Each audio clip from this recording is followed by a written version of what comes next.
चलो हम लोग देखते हैं ऑटोमेशन का यूनिट 2 कंट्रोल सिस्टम। ठीक है, आपका यूनिट 2 है कंट्रोल सिस्टम। देखिए आगे चल के इलेक्ट्रिकल 6 सेमेस्टर में कंट्रोल सिस्टम एक पूरा बुक ही है, लेकिन यहाँ पे जो कंट्रोल सिस्टम है सिर्फ और सिर्फ एक यूनिट में हमको पढ़ना है, थोड़ा संक्षेप में पढ़ना है, बेसिक कॉन्सेप्ट जानना है। तो सबसे पहले हम लोग देखेंगे कंट्रोल सिस्टम होता क्या है, कंट्रोल सिस्टम किसको कहते हैं। ठीक है, तो देखिए सर कंट्रोल सिस्टम का हम लोग सबसे पहले डिफिनीशन देखते हैं। कंट्रोल सिस्टम कहता है एक ऐसा सिस्टम, ठीक है, जिसमें हम लोग आउटपुट को कंट्रोल करके डिजायर्ड रिस्पॉन्स प्राप्त कर सकते हैं, उस सिस्टम को कंट्रोल सिस्टम कहते हैं। कोई डाउट? एक ऐसा सिस्टम जिसमें आउटपुट को कंट्रोल करके हम लोग डिजायर्ड रिस्पॉन्स प्राप्त करते हैं। मतलब डिजायर्ड रिस्पॉन्स, डिजायर्ड मतलब क्या होता है, जैसा आप चाह रहे हैं, जैसा आपकी इच्छा रख रहे हैं, जिस तरह के आउटपुट का, जिस तरह के आप रिस्पॉन्स का इच्छा रख रहे हैं, उसको बोलते हैं इंग्लिश में डिजायर्ड रिस्पॉन्स। यानी आप अपने इच्छा अनुसार आउटपुट प्राप्त कर सकते हैं, ठीक है, रिस्पॉन्स प्राप्त कर सकते हैं जिस सिस्टम में, उस सिस्टम को हम लोग क्या कहते हैं, कंट्रोल सिस्टम कहते हैं। कोई डाउट? आप लोग सिंपल कह सकते हैं द सिस्टम। देखिए बोलते जा रहे हैं, ठीक है, आप लोग जिसको लिखना होगा आप लोग वीडियो को थोड़ा थोड़ा पॉज कर करके आप लिख सकते हैं। और यदि आप लोग को मेरा वीडियो अच्छा लगे और आप लोग यदि क्लास परचेज करना चाहते हैं इलेक्ट्रिकल 5th सेमेस्टर का, तो पॉलिटेक्निक गुरु एप्लीकेशन पे जाए और वहाँ पे डाउनलोड कर ले प्ले स्टोर पर से, और आप अपने नंबर से लॉगिन करके स्टोर पे जाके आप मेरा बैच परचेज कर सकते हैं। फीस ओनली 2000 रखे हैं, जो बहुत ही कम रखे हैं। ठीक है, आपको इजी लैंग्वेज में टोटल नोट्स मिल जाएगा, वीकली टेस्ट भी आप लोग का लिया जाएगा, ऑनलाइन भी। ठीक है, तो ये सारा फैसिलिटी आपको मिलेगा। आप जल्दी से जल्दी मेरा कोर्स परचेज कर लीजिए मात्र 2000 में। तो चलिए हम लोग चलते हैं कंट्रोल सिस्टम। आप पढ़ाने का तरीका देख सकते हैं। हम कह सकते हैं the system in which we get desired response by controlling output is called control system. रे नीतीश सो रहा है, रात भर क्या करता है? The system in which we get desired response by controlling output is called control system. मतलब जिस सिस्टम में हम लोग आउटपुट को कंट्रोल करके डिजायर्ड रिस्पॉन्स प्राप्त करते हैं, उसको हम लोग कंट्रोल सिस्टम कहते हैं। क्यों हंस रहे हो इतना? मतलब ये कोई मान लीजिए कंट्रोल सिस्टम,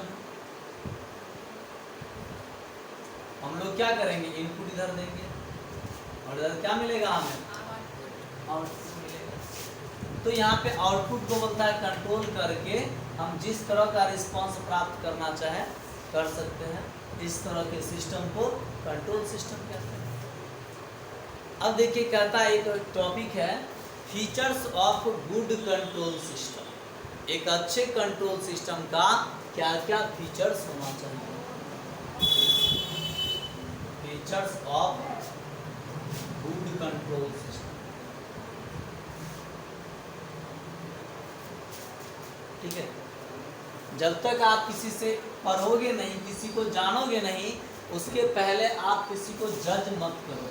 आप पहले मेरा वीडियो देखो पूरा, वीडियो अच्छा लगे तो लाइक कमेंट शेयर करो, नहीं वीडियो अच्छा लगे डिसलाइक मार के छोड़ दो। ठीक है, या कुछ भी नहीं करो, नहीं देखो मेरा वीडियो, अच्छा लगता है तो जरूर देखो सीधा। ठीक है, बंदर बच्चा मेरे यहाँ आ नहीं सकता है। ठीक है, आइए हम लोग देखते हैं क्या क्या फीचर है एक अच्छे कंट्रोल सिस्टम का। एक अच्छे कंट्रोल सिस्टम का सबसे बड़ा फीचर ये होना चाहिए, उसका जो एक्यूरेसी होना चाहिए, एक्यूरेसी हाई होना चाहिए। पीछे के क्लास में आप लोग पढ़े होइएगा एक्यूरेसी क्या होता है। मेजर्ड वैल्यू का ट्रू वैल्यू के साथ जो क्लोजनेस होता है ना, उसी को हम लोग क्या कहते हैं, एक्यूरेसी कहते हैं। मान लीजिए किसी हम लोग वोल्टेज मेजर कर रहे हैं, उसमें वोल्टेज लिखा हुआ है, उसका रेटिंग 230 वोल्ट, हम लोग मेजर कर रहे हैं तो वोल्टेज आ रहा है 229 वोल्ट या 228 वोल्ट। तो जो ट्रू वैल्यू है और जो मेजर्ड वैल्यू है, मेजर्ड वैल्यू का ट्रू वैल्यू के साथ जो निकटता होगा, जो क्लोजनेस होगा, उसको एक्यूरेसी कहते हैं। बता दिए, बट ये सब आपको पीछे पढ़ना था। तो देखिए एक्यूरेसी जो होना चाहिए एक अच्छे कंट्रोल सिस्टम का, एक्यूरेसी हाई होना चाहिए। Accuracy should be high. पहला पॉइंट आपका बनता है एक्यूरेसी शुड बी SHOU, ठीक है। एक्यूरेसी उसका हाई होना चाहिए। उस चीज को, उस मशीन को, ठीक है, उस कंट्रोल सिस्टम को, कंट्रोल सिस्टम का जो ऑपरेशन होना चाहिए वो फास्ट होना चाहिए। मतलब स्पीड जो होना चाहिए वो क्या होना चाहिए, हाई होना चाहिए। तुरंत यहाँ से एक्शन दिए, जैसे इनपुट दिए, आउटपुट हमें तुरंत मिलना चाहिए, ठीक है। यानी आउटपुट मिलने का जो प्रोसेस है वो क्या होना चाहिए, स्पीड होना चाहिए, हाई होना चाहिए उसका स्पीड। तो दूसरा पॉइंट हम लोग लिख सकते हैं speed should be high, speed high होना चाहिए, ठीक है। थर्ड पॉइंट हम देखें जो उस कंट्रोल सिस्टम में, ठीक है, नॉइज यानी आवाज़ जो उत्पन्न होता है, जैसे कोई मशीन है, अरे कंट्रोल सिस्टम मतलब क्या, कोई मशीन, तो मशीन जो यहाँ पे है वो मशीन से आवाज़ क्या होना चाहिए, उसका बहुत ही कम होना चाहिए अच्छे कंट्रोल सिस्टम का, यानी noise should be low.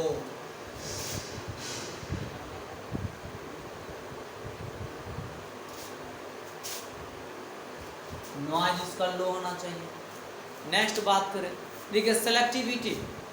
Selectivity क्या होता है, सेलेक्ट करने की जो कैपेसिटी होता है। जैसे मान लीजिए कोई डिफेक्ट पार्ट है, कोई फॉल्ट पार्ट है, जैसे कुछ हम लोग मैन्युफैक्चरिंग कर रहे हैं, उसमें जैसे कोई ख़राब सामान है, तो उस खराब सामान को सेलेक्ट करने की जो कैपेबिलिटी होती है, जो क्षमता होती है, उसको सेलेक्टिविटी कहते हैं। तो सेलेक्टिविटी जो होना चाहिए किसी अच्छे कंट्रोल सिस्टम का बहुत ही हाई होना चाहिए। अच्छा, इसमें सेलेक्टिविटी भी हाई होना चाहिए। और सेंसिटिविटी क्या होता है, सेंस करने की एबिलिटी, मतलब किसी चीज़ को पता करने की एबिलिटी। जैसे मान लीजिए आप एक सिंपल एग्जांपल देते हैं, जैसे आप सोए हुए हैं, कुत्ता को देखे हैं, उसके बगल से कोई गुजरेगा तुरंत उठ जाएगा, मतलब उसका सेंसिटिविटी क्या है, बहुत ही हाई है, मतलब किसी भी स्मॉल चीज़ को भी वो तुरंत सेंस कर लेता है। तो उसी तरह एक अच्छा कंट्रोल सिस्टम वो माना जाएगा जिसका सेंसिटिविटी हाई होना चाहिए। Sensitivity should be high.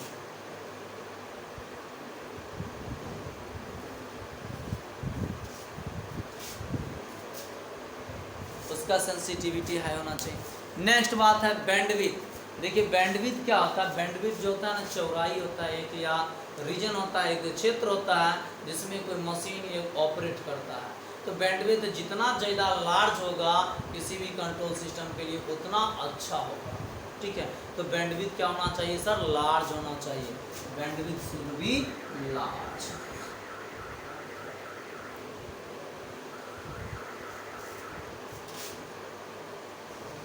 देखिए बैंडविड्थ आप सिंपल ये भी कह सकते हैं, जैसे मान लीजिए आप कपड़ा खरीदने जा रहे हैं, आप बोले 500 से 1000 के बीच के रेंज का कपड़ा दिखाइए, तो 500 से 1000 का जो बीच का जो रेंज है ना, वही आपका क्या है सर, बैंडविड्थ। मतलब आप कपड़ा इसी रेंज में खरीद सकते हैं। इसी तरह से बैंडविड्थ जो है उस रेंज में वो क्या कर सकता है, ऑपरेट करेगा। जो बैंडविड्थ जो है वही उसका रेंज हुआ, बैंडविड्थ क्या है, उसका रेंज हुआ, जिस रेंज में वो ऑपरेट कर सकता है। तो रेंज जितना ज़्यादा बड़ा होगा, जितना बड़ा रेंज में ऑपरेट कर सकता है, उतना अच्छा है कंट्रोल सिस्टम, ठीक है। नेक्स्ट देखिए बैंडविड्थ क्या होना चाहिए, लार्ज होना चाहिए। अब देखिए उसमें जो मशीन जो कोई भी यदि ऑपरेट करता है उसमें थोड़ा ऑसिलेशन होता है, वाइब्रेशन होता है। कोई भी मशीन जब ऑपरेट करता है तो हल्का वाइब्रेट करता है, तो वाइब्रेशन जो होना चाहिए, ऑसिलेशन जो होना चाहिए मशीन का, वो क्या होना चाहिए, लो होना चाहिए। ऑसिलेशन शुड बी लो।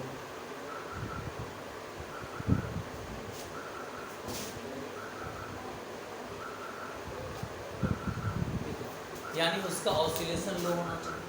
ये सब एडवांटेज है, ठीक है, फीचर्स हैं एक अच्छे कंट्रोल सिस्टम का। यानी एक्यूरेसी हाई होना चाहिए, स्पीड हाई होना चाहिए, नॉइज कम होना चाहिए, सेंसिटिविटी हाई होना चाहिए, बैंडविड्थ लार्ज होना चाहिए, ऑसिलेशन लो होना चाहिए। याद रखिएगा, accuracy high, speed high, noise low, sensitivity high, bandwidth high या लार्ज, ऑसिलेशन लो, ठीक है। ये आप 6 पॉइंट आप याद रख सकते हैं।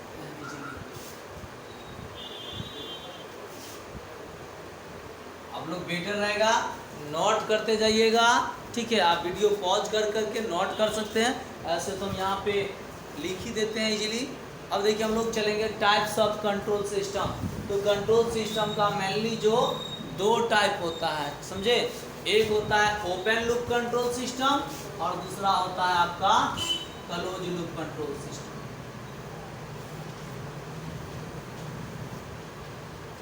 पहला ओपन लूप कंट्रोल सिस्टम और दूसरा क्या होगा sir, close loop control system. अब चर्चा हम लोग करेंगे पहले ओपन लूप कंट्रोल सिस्टम का। ओपन लूप कंट्रोल सिस्टम होता क्या है, बहुत वीवीआई क्वेश्चन है। ओपन लूप कंट्रोल सिस्टम क्या होता है, तो सर हम कह सकते हैं जिस कंट्रोल सिस्टम में ना, सिंपल एक लाइन में कहिए, जिस कंट्रोल सिस्टम में फीडबैक नहीं होता है, जिस कंट्रोल सिस्टम में फीडबैक नहीं होगा। फीडबैक तो आप फोर्थ सेमेस्टर में पढ़े होइएगा ना, जब आउटपुट का कुछ पार्ट को इनपुट के रूप में दिया जाता है तो उसको क्या कहते हैं, फीडबैक कहते हैं ना। पीछे पढ़े थे ना फोर्थ सेमेस्टर इलेक्ट्रॉनिक्स में, जब आउटपुट का कुछ पार्ट जब इनपुट के रूप में हम लोग देते हैं, that is called feedback. Simple feedback वही हुआ। अरे सिंपल फीडबैक का समझने देखो, जैसे मान लो कोई लड़का है, वो किसी लड़की से लव करता है और उसको मान लो वो व्हाट्सएप पे मैसेज करता है I love you, do you love me, तो उधर से जो रिप्लाई आएगा वही उस लड़का के लिए क्या है, फीडबैक है। मतलब जो आपने किसी को कुछ भेजा और उससे आपको कुछ रिटर्निंग मिल रहा है तो वो आपका क्या कहलाएगा, फीडबैक कहलाएगा। सिंपल समझिए, ठीक है। तो जिस कंट्रोल सिस्टम में फीडबैक प्रेजेंट नहीं होता है, the control system in which feedback are not present is called open loop control system. लिख सकते हैं आप लोग, the control system in which feedback are not present is called open loop control system. साफ कीजिए, ठीक है। तो इजीली याद रखेगा इसको, एक नोट में एक पॉइंट रखिएगा याद, कैसे पहचानेंगे जो कोई system open loop control system है। तो मैनुअली ऑपरेटेड जितना भी सिस्टम होगा, जिसको भी आप मैनुअली ऑपरेट करते हैं, जो ऑटोमेटिकली ऑपरेट नहीं होता है, जिसको हम मैनुअल ऑपरेट करते हैं, वो सभी आपका ओपन लूप कंट्रोल सिस्टम का एग्जाम्पल होगा, ठीक है। All manually operated system are open loop control system. Note में आप याद कर सकते हैं, ऑल मैनुअली ऑपरेटेड सिस्टम, जितना भी आपका मैनुअली ऑपरेटेड सिस्टम है, सभी किसका एग्जाम्पल होगा, ओपन लूप कंट्रोल सिस्टम का एग्जाम्पल। कोई डाउट है? नेक्स्ट इसका ब्लॉक डायग्राम यदि बनाए ओपन लूप कंट्रोल सिस्टम का, तो क्या होगा, कंट्रोलर है, इसको आप लोग इनपुट सिग्नल दीजिएगा, ये क्या करेगा, एक सिग्नल एक्चुएट करेगा, एक सिग्नल देगा। अब यहाँ पे क्या होगा, प्रोसेस होगा, जो ये सिग्नल देगा उस अनुसार से प्रोसेस होगा, और फाइनल प्रोसेस होने के बाद क्या मिलेगा हमें, इस तरह के सिस्टम को क्या बोलेंगे, ओपन लूप कंट्रोल सिस्टम। ये ब्लॉक डायग्राम है ओपन लूप कंट्रोल सिस्टम का।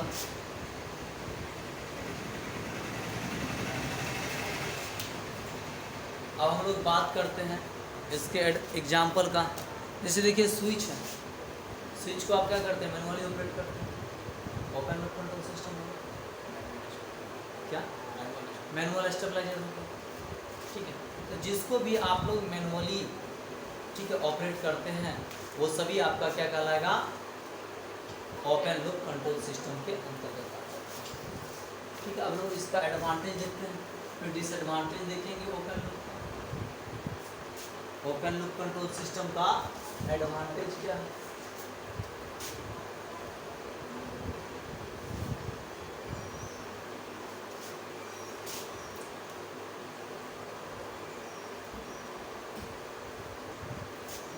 Advantage of open loop control system, ठीक है।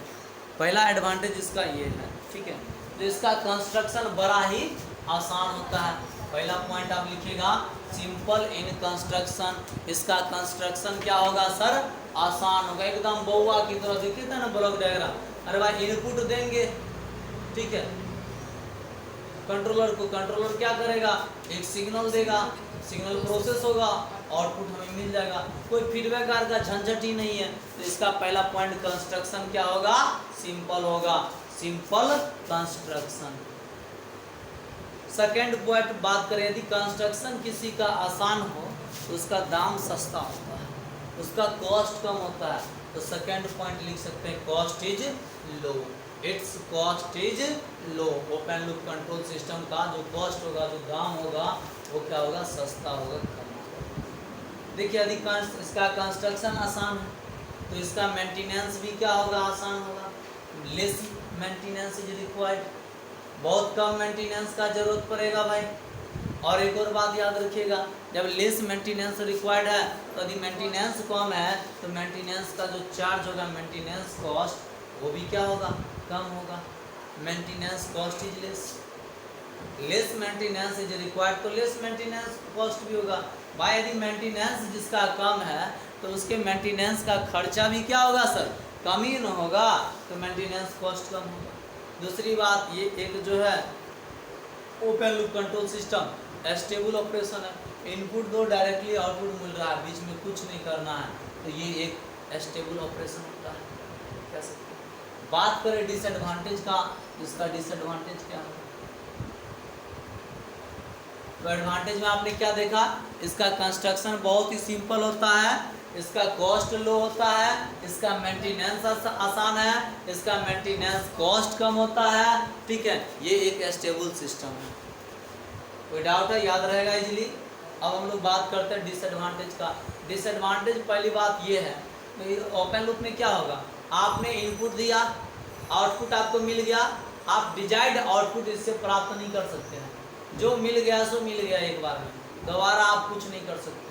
जैसे धान कूटने वाला मशीन देखे है ना, जो चावल बनाता है, तो एक ऐसा मशीन जो कि एक बार हम धान दिए और चावल हमें निकल के आया, उस चावल में कुछ धान भी बचा रह सकता है, तो वो कहलाएगा ओपन लूप कंट्रोल सिस्टम। लेकिन उसी धान को हम दोबारा इनपुट के रूप में फिर से दे के दोबारा कूटे, जब तक हमें डिजायर्ड नहीं मिले, जैसा हम चावल चाह रहे हैं वैसा नहीं मिले, तो वो क्लोज लूप हो जाएगा। तो इसका पहला डिसएडवांटेज ये बनता है ओपन लूप का, जो ये एक्यूरेट नहीं होता है, नॉट मोर एक्यूरेट, एक्यूरेट होता है पर उतना ज़्यादा एक्यूरेट नहीं होता है, नॉट मोर एक्यूरेट, ज़्यादा एक्यूरेट नहीं होता है, फुल्ली एक्यूरेट नहीं होगा। दूसरी बात, यदि कोई फुल्ली एक्यूरेट नहीं होगा तो वो रिलायबल भी नहीं हो सकता है, इट इज नॉट रिलायबल, ये रिलायबल नहीं होता है, ये विश्वसनीय नहीं होता है, उस पर फुल्ली ट्रस्ट नहीं कर सकते हैं, क्योंकि पूरा एक्यूरेट है नहीं, नॉट रिलायबल। तीसरा बात, ठीक है, डिजायर्ड आउटपुट हमें नहीं प्राप्त होता है, desired output is not obtain, desired output आपको नहीं मिल पाएगा। ये था ओपन लूप कंट्रोल सिस्टम का डिसएडवांटेज, ठीक है। अब हम लोग देखेंगे क्लोज लूप कंट्रोल सिस्टम।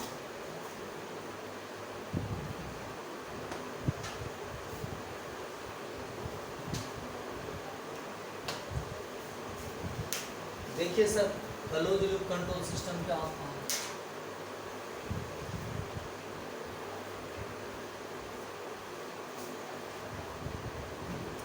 देखिए ओपन लूप में क्या था सर, फीडबैक नहीं था, लेकिन क्लोज लूप में क्या होगा, फीडबैक मौजूद होगा। तो आप क्या कह सकते हैं, जिस कंट्रोल सिस्टम में फीडबैक प्रेजेंट होगा उसको क्या कहेंगे, क्लोज लूप कंट्रोल सिस्टम कहेंगे। The system in which feedback are present is called close loop control system, यानी जिस सिस्टम में फीडबैक उपस्थित होता है उसको हम लोग क्लोज लूप कंट्रोल सिस्टम कहते हैं।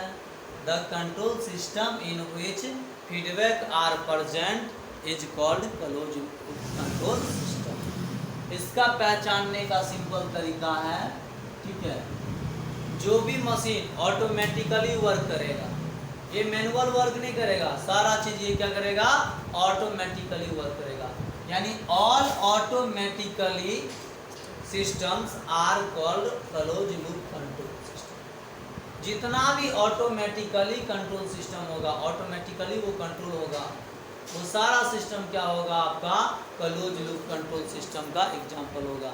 चाहे आपका इलेक्ट्रिक आयरन हो आज का, जो अपने आप देखते हैं टेम्परेचर थर्मोस्टेट के द्वारा कंट्रोल करता है, या आपका ऑटोमेटिक स्टेबलाइजर हो गया, या जो आपका वाटर इंडिकेटिंग अलार्म देखते हैं ना, वाटर इंडिकेटिंग अलार्म देखिए पानी भर जाएगा तो अपने आप बजने लगता है, ये सब क्या है सर, ऑटोमेटिक वर्क करता है ना, तो इसको हम लोग क्या कहेंगे, क्लोज लूप कंट्रोल सिस्टम का एग्जाम्पल ये सब। कोई डाउट है? अब हम लोग बात करेंगे इसका ब्लॉक डायग्राम का। तो इसमें क्या होगा सर, कंट्रोलर होगा,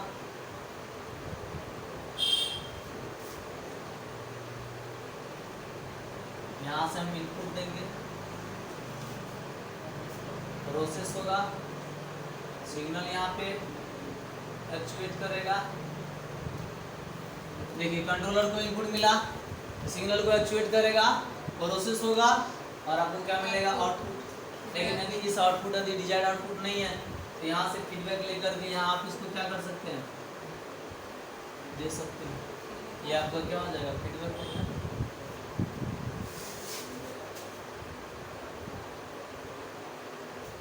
ठीक है, ये सिस्टम आपका क्या हो गया, close loop control system. Block diagram है, block diagram of close loop control system का। अब हम लोग इसका एडवांटेज देखते हैं, तो एडवांटेज क्या होगा,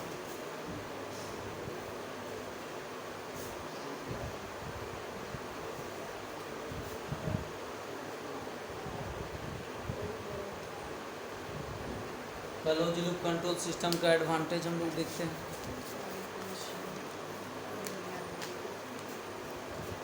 देखिए जो आपका ओपन लूप का डिसएडवांटेज बना था वो सारा चीज आपका क्लोज लूप का एडवांटेज बन जाएगा। वो क्या था सर, मोर एक्यूरेट नहीं ना था, ये क्या होगा सर, मोर एक्यूरेट होगा। वो रिलायबल नहीं था, ये रिलायबल होगा। ठीक है, इसका जो बैंडविड्थ होता है वो लार्ज होता है, इसका रिस्पांस टाइम हाई होता है। ठीक है, और ये सिस्टम जो है इसमें बहुत कम आवाज़ होता है, यानी नॉइज से ये सिस्टम बहुत कम इफेक्ट करता है। ठीक है, this system is less affected by noise. ठीक है, रिस्पांस टाइम हाई होगा, बैंडविड्थ इसका लार्ज होता है। ठीक है, ये हाईली एक्यूरेट होता है, हाईली रिलायबल होता है, ये सब इसका एडवांटेज बन जाएगा। यानी एकदम एक्यूरेट हो, मोर एक्यूरेट होगा, ये मोर रिलायबल भी होगा। ये लड़का सो रहा है, रात को तुम क्या करता है डेली। बैंडविड्थ इसका लार्ज होगा, रिस्पांस टाइम इसका हाई होगा, ये सब इसका क्या है सर, एडवांटेज हो गया। बात करें यहीं पे इसका डिसएडवांटेज का, तो जो उसका एडवांटेज था वो इसका क्या बनेगा, डिसएडवांटेज। वहाँ एडवांटेज था, उसका कंस्ट्रक्शन बहुत सिंपल था ना, इसका कंस्ट्रक्शन क्या होगा, कॉम्प्लेक्स हो जाएगा। देखिए कंस्ट्रक्शन यदि कॉम्प्लेक्स होगा तो इसका कॉस्ट क्या हो जाएगा, बढ़ जाएगा ना। तो इसको वहाँ कॉस्ट कम था, यहाँ कॉस्ट क्या हो जाएगा, ज़्यादा हो जाएगा, it's cost is high. Next point हम देखें तो वहाँ पे क्या था, maintenance, less maintenance is required था, लेकिन यहाँ पे हाई मेंटेनेंस इज रिक्वायर्ड होगा। वहाँ पे मेंटेनेंस चार्ज क्या था, लो था, यहाँ पे मेंटेनेंस चार्ज क्या होगा, हाई होगा। यही सब तो डिसएडवांटेज है क्लोज लूप कंट्रोल सिस्टम का। देखो आगे हम लोग देखते हैं ट्रांसफर फंक्शन। ट्रांसफर फंक्शन क्या होता है, तो ये सिंपल समझिए, किसी सिस्टम में ठीक है आउटपुट और इनपुट का जो लैप्लास ट्रांसफॉर्म होगा ना, यानी लैप्लास ट्रांसफॉर्म ऑफ आउटपुट और लैप्लास ट्रांसफॉर्म ऑफ इनपुट का जो रेशियो होता है ना, उसी को क्या कहते हैं, ट्रांसफर फंक्शन कहते हैं। यानी Laplace transform of output signal and Laplace transform of input signal का जो रेशियो होगा उसको क्या कहेंगे, ट्रांसफर फंक्शन। यानी the ratio between Laplace transform of output signal and Laplace transform of input signal is called transfer function. ठीक है, तो हम लोग क्या सकते हैं, ट्रांसफर फंक्शन को लिख सकते हैं Laplace of output Laplace of, ठीक है, आउटपुट और इनपुट का जो लैप्लास होगा वो क्या कहलाएगा आपका, ट्रांसफर फंक्शन।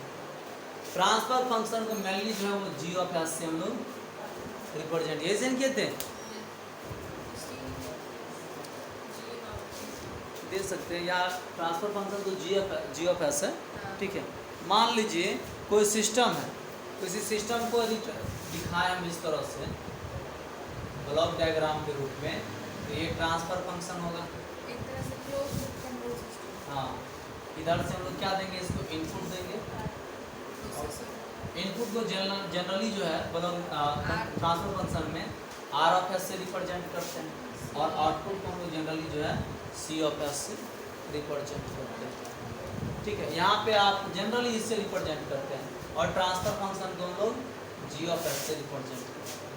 और यहाँ पे आप लिखिएगा transfer function G of S बराबर, तो आउटपुट क्या है, C of S upon R of S. जो भी आप मानिएगा वो यहाँ पे आप लिख दीजिए, ठीक है। कुछ भी मान सकते हैं, मानना ही तो है। आप आउटपुट को वाई ऑफ एस भी मान सकते थे, इनपुट को आप एक्स ऑफ एस भी मान सकते हैं, माना थोड़ी करने के हैं भाई, मान लीजिए आप, तो सिंपल है, इस तरह से आप लिख सकते हैं, ठीक है। जहाँ पे आपका सी ऑफ एस जो हो जाएगा Laplace transform of output signal, R of S जो है आपका Laplace transform of input signal, और जी ऑफ एस आपका क्या है, ट्रांसफर फंक्शन। कोई डाउट? आपका एक बहुत अच्छा क्वेश्चन है, जो ब्लॉक डायग्राम क्या होता है, ब्लॉक डायग्राम होता क्या है।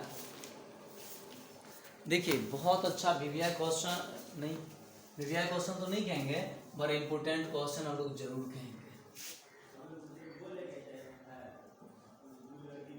ठीक है। जो सर ब्लॉक डायग्राम क्या होता है,